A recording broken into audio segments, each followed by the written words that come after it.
This happened in 2014, when I was 17 and working a summer job at a small amusement park in upstate New York. It wasn't a big flashy park like Six Flags, just a local, run-down place with about 10 rides, a few food stands, and employees who mostly didn't care. My job was easy: run the Lover's Tunnel ride. It was one of those slow, water track rides where two people sit in a boat, and it takes them through a dim, winding tunnel. The theme was supposed to be romantic.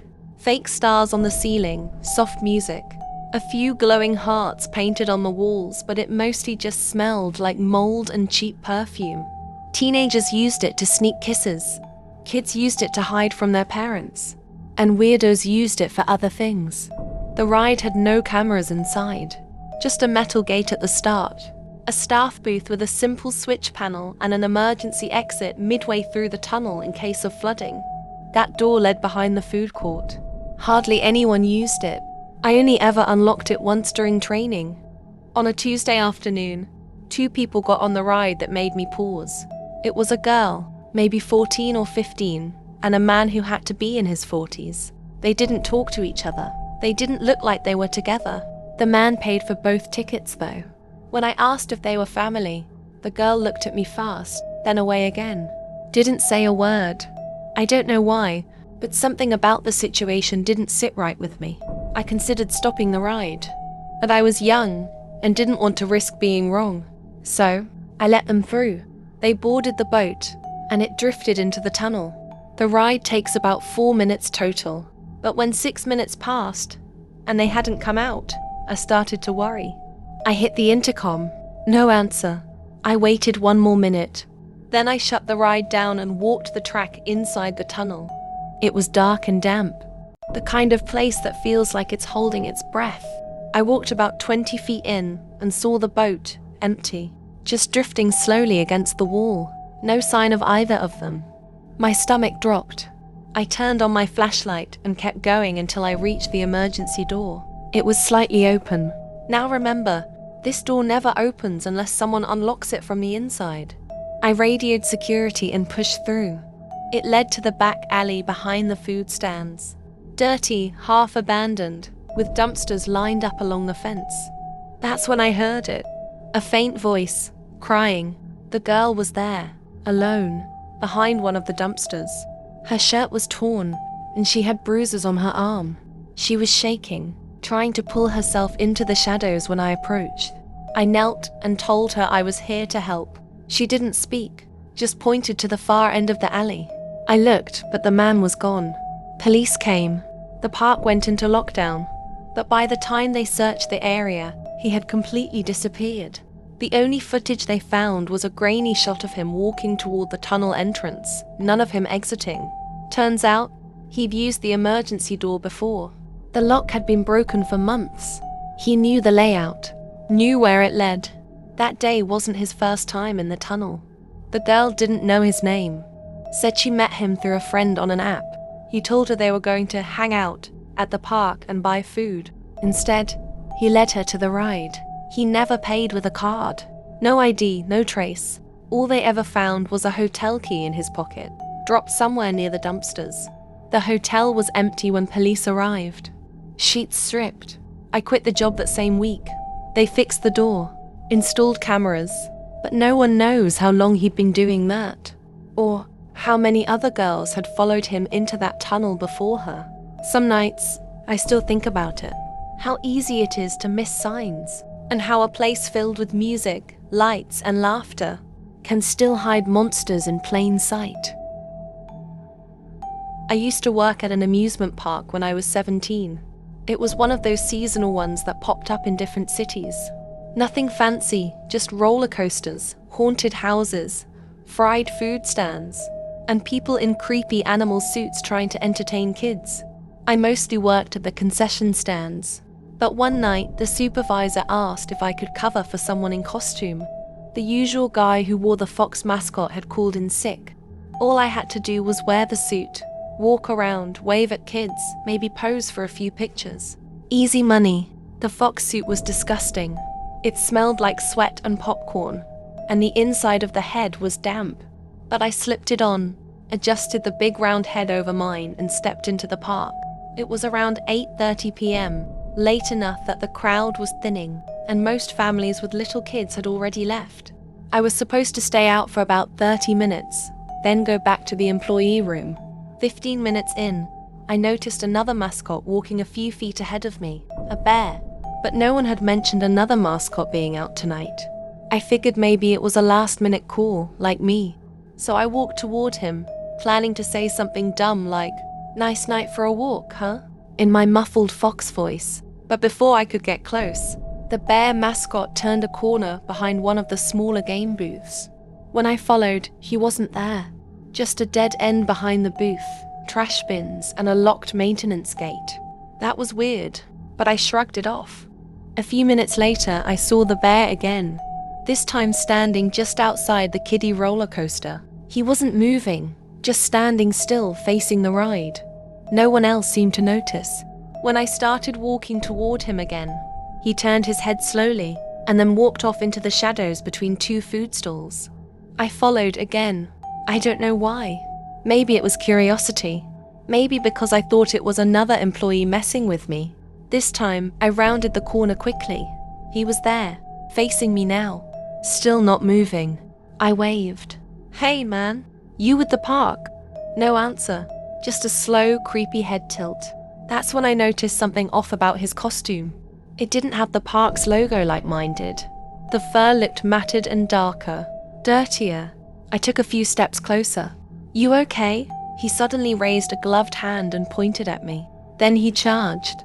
I freaked out and took off running, but the damn suit slowed me down. I could barely see through the mesh eyes, and the giant feet made me stumble twice. I heard him chasing me, those heavy, muffled footsteps slapping the pavement behind me. I ducked into the staff hallway behind the haunted house, yanked the fox head off and gasped for air. I heard the steps stop outside the hallway, then silence. One of the managers found me a few minutes later, pale and drenched in sweat. I told him someone had been chasing me in a bear suit. He looked confused, said no one else had been scheduled to wear a costume that night. They checked the security cameras the next day. Here's the part that still gives me chills. There was someone in a bear costume, but not one of ours. The guy had come in without a ticket, slipping through a side gate near the dumpsters. He had no ID, no employee badge. The footage showed him standing outside the roller coaster, watching kids. They never caught him. The park tightened security after that, but I quit the next day. Sometimes I still think about how easily he blended in, how long he might have been watching. This happened to me and 3 friends during our senior year of high school. In 2018, we'd gone to a traveling amusement park that's set up in our town every October. It stayed open till midnight on weekends, and everyone knew that's when the sketchiest crowd showed up. That was kind of the appeal. We went on a Friday night. The park wasn't huge, just a bunch of rides, booths and food trucks set up in a field, but it had this eerie feel after dark. Half the lights were flickering. The speakers kept cutting out mid-song, and some rides made noises that didn't sound safe. It was the kind of place where, if you paid attention, you'd notice how little security was around. Our group was 4, me, my best friend Liam, his girlfriend Tara, and her cousin Zoe. At some point around 10 p.m, we split up. Liam wanted to go win a stuffed bear for Tara, and Zoe dragged me toward the spinning ride that makes your head feel like it's gonna pop. We agreed to meet back at the food court in 20 minutes. Zoe and I rode 2 rides, then grabbed corn dogs. But when we got back to the food court, Liam and Tara weren't there. At first it was whatever. Maybe they were running late. But after 15 minutes, Zoe tried calling Tara. No answer. I called Liam, straight to voicemail. That's when we started walking around looking for them. The park was crowded, but not packed. After a few minutes, Zoe spotted the stuffed bear Liam said he'd try to win, propped up on a bench near the edge of the park. No sign of them. The bear still had the plastic tag on it. We both stood there for a minute, unsure what to do. Then Zoe's phone buzzed. It was a text from Tara's number. It said, "Come to the tunnel ride." That was weird. First of all, it wasn't written like how Tara texts. No emojis, no punctuation, just robotic. Second, we hadn't even mentioned that ride all night. And here's the worst part. The tunnel ride was closed. They shut it down earlier that day for maintenance. It was at the far back of the park, behind the games area. We hadn't walked that far yet, and the area was practically empty. We hesitated, but curiosity and worry got the better of us. As we approached the tunnel ride, things got creepier. No music was playing anymore. No employees around. Just an old maintenance gate, partly open, with a sign that said, "Closed, do not enter." Zoe wanted to leave. I said, "Let's just peek in, quickly." The boat track was empty. No water running. No lights on inside the tunnel. But just past the entrance I saw movement. A figure stepping back into the darkness. "Liam?" I called. No answer. Zoe grabbed my arm. "We're not going in there." We started backing up when another message came to her phone. "Just come inside. Hurry." Same tone, no punctuation.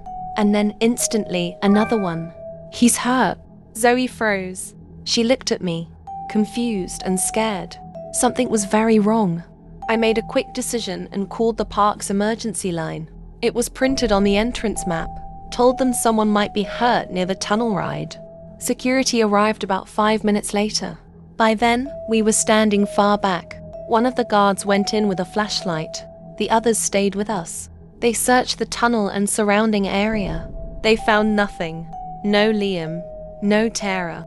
No sign anyone had been there. But then a second guard radioed something in. They found a phone in a trash bin behind the tunnel. It was Tara's. That was enough to start a full sweep of the park. They eventually found them. Not near the tunnel, but in a locked storage closet behind one of the closed booths. Both of them had been tied up. Duct tape, zip ties. Tara's phone was missing, and so was Liam's jacket. They were scared out of their minds. Apparently, someone approached them earlier claiming to work for the park, said they had special passes for an after-hours VR ride, told them to follow him past the staff gates. They realized something was wrong when he pulled a knife on Liam and told them to get into the closet. Then he left them there. They never saw his face. He wore a hoodie and gloves. Said almost nothing the entire time. Security said the guy must have stolen Tara's phone from her pocket and used it to try and lure us, one by one. He probably wanted to split the group up, maybe take someone else before bailing. They never caught him. The phone was wiped clean. No cameras near the tunnel. The park closed for the season 2 days later. All we had was that stuffed bear, and the feeling that someone had been watching us from the moment we arrived. This happened to my cousin's family back in 2016, at a mid-sized amusement park in Ohio. I was there when it happened. I still think about it more often than I should, especially when I see kids running around unsupervised. My cousin Jenna had a 7-year-old son named Max. Super energetic, talkative kid. The kind who'd ask strangers questions just out of curiosity, not realizing how dangerous that can be. It was a family outing. Me, Jenna, her husband, Max, and my little brother. The park was packed that day, and the lines were long. The adults took turns riding stuff with the kids. Around 4 p.m., we decided to take a break near the water fountain in the main square, right by the kiddie rides. Jenna was sitting on a bench, scrolling through her phone. I was watching Max and my brother chase each other around the area. That's when I noticed Max had stopped and was staring at something near the food court. A man, maybe mid-30s, was holding a single green balloon. He was standing still, just watching Max. He didn't look like a park worker. No uniform, no badge. Just jeans, a cap, and sunglasses. I figured maybe he was a vendor, even though I hadn't seen anyone selling balloons in that area. The man smiled and pointed at the balloon. Max took a step forward, then another. I got up fast and called out his name. He flinched and looked back at me. The man turned and walked off quickly, disappearing behind the cotton candy booth. Max walked back toward me, a little confused. "What were you doing?" I asked. He shrugged. He said the green ones float the highest. He said I could follow him to get one. I felt this cold knot form in my stomach. We told Jenna immediately. She tried to laugh it off at first, But the more we thought about it, the more it didn't sit right. There were no vendors giving out free balloons, and no one had any idea who he was. We reported it to security. They asked Max to describe the man, but all he could remember were sunglasses, a cap, and a nice voice. Security told us they'd review the cameras. We stayed in the park a few more hours but didn't see the guy again. That should have been the end of it. But it wasn't. A week later, Max disappeared. Jenna had gone to the grocery store with him and turned around for less than a minute in the cereal aisle. When she looked back, he was gone. Store cameras showed Max walking down the toy aisle. Then, off-screen, a man appears and gestures toward him. Max follows. The man was wearing a hoodie and sunglasses. His face was never caught on camera. The footage after that? Nothing. No clear exit. No license plate. Just gone. It was hell for the entire family. For a whole month, we had no answers. No sightings. No leads. Then one day, police got a tip from someone who ran a self-storage facility 2 states away.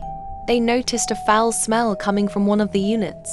Inside, they found a cot, food wrappers, coloring books, and Max. He was alive. He was dehydrated, dirty and traumatized, but alive. He'd been locked in there for days after the man suddenly stopped showing up. According to Max, the man had told him they were going to travel together and float away with the green balloon once it was time. Whatever that meant, Max didn't know the man's name. Said he was nice sometimes, until he wasn't. Said the man used to tell him stories at night about other kids he'd almost taken. The man was never caught. The storage unit had been rented under a fake name. The phone number used was disconnected.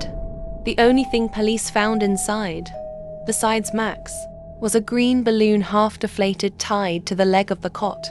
Max is older now. He doesn't talk about it, and the family doesn't push. But every year on the same week he went missing, Jenna finds a green balloon on their porch. No note, no fingerprints, just the balloon. We don't know if it's someone playing a sick joke or if he's still out there.